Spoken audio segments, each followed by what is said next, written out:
Assalamualaikum warahmatullahi wabarakatuh. Figur Nurcholish Madjid sangat besar pengaruhnya di dalam perkembangan pemikiran Islam di Indonesia. Mungkin dia salah satu tokoh yang terpenting selain Gus Dur ya. Sumbangan pemikiran Cak Nur akan saya ringkaskan di dalam ulasan pendek sekarang ini. Cak Nur mengembangkan banyak gagasan. Gagasan pertama adalah gagasan tentang sekularisasi. Itu penting sekali. Kata Cak Nur, umat Islam itu perlu melakukan sekularisasi. Dalam pengertian, ini bukan sekularisasi dalam pengertian yang sering difahami oleh kebanyakan umat Islam sekarang. Sekularisme difahami secara kurang tepat. Cak Nur memberikan pengertian yang sangat spesifik mengenai sekularisasi ini. Yang dimaksud dengan sekularisasi oleh Cak Nur adalah menduniawikan hal-hal yang duniawi dan mengagamakan hal-hal yang bersifat agamawi. Kalau hal itu duniawi ya jangan dianggap sebagai bagian dari agama sehingga kita bertengkar keras karena perkara itu. Tapi kalau hal itu bersifat prinsipil berkaitan dengan agama ya kita anggap agama. Tapi jangan dicampur adukkan. Cak Nur misalnya mengambil contoh partai atau negara. Partai itu hal yang sifatnya duniawi. Jadi jangan partai itu dianggap sebagai bagian dari agama. Sehingga kalau orang beda partai, kemudian orang itu dianggap kafir atau murtad.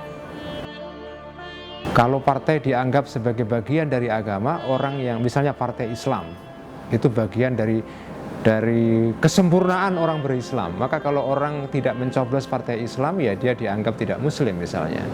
Nah, sekularisasi dalam pengertian Cak Nur artinya adalah dalam pengertian desakralisasi, yaitu menganggap hal-hal yang tidak sakral jangan disakralkan, hal-hal yang bukan sakral jangan disakralkan. Itulah sumbangan pertama. Dan karena teori inilah Cak Nur datang dengan semboyannya yang terkenal yaitu Islam yes, partai Islam no. Islamnya oke, kita setuju semua kita Islam. Tapi partai itu tidak mesti Islam, karena partai itu barang duniawi. Beda partai tidak berarti membuat seseorang itu melanggar agama. Itu yang dia sebut sebagai sekularisasi ya. Warisan pemikiran kedua Cak Nur yang penting adalah soal toleransi atau soal Islam inklusif. Ini penting sekali. Cak Nur di dalam banyak ceramahnya mencoba untuk memberikan pemahaman bahwa Islam itu adalah agama yang inklusif. Kebenaran Islam itu tidak eksklusif, tapi kebenaran yang ada di mana-mana. Keselamatan itu bukan hanya milik orang Islam. Yang masuk surga itu bukan hanya orang Islam. Cak Nur buktikan dengan beberapa argumentasi. Ada banyak ayat dalam Al-Quran. Salah satunya yang terkenal adalah ini ayat yang saya kira Anda kenal, pernah dengar. Innal ladzina amanu wal ladzina hadu wan nasara was-sabiina man amana billahi wal yaumil akhir falahum ajrum inda rabbihim wala khaufun alaihim wala hum yahzanun. Orang-orang Yahudi, orang Nasrani, orang Sabean. Sebagian malah dalam ayat yang lain orang Majusi juga disebut. Barang siapa mereka beriman dan beramal saleh, mereka diganjar oleh Tuhan. Jadi artinya agama Islam ini adalah bukan agama yang eksklusif, tapi kebenarannya itu inklusif, bisa ada di mana-mana. Dan barang siapa yang beriman, tentu beriman sesuai dengan agamanya masing-masing dan beramal saleh, maka dia diganjar oleh Tuhan.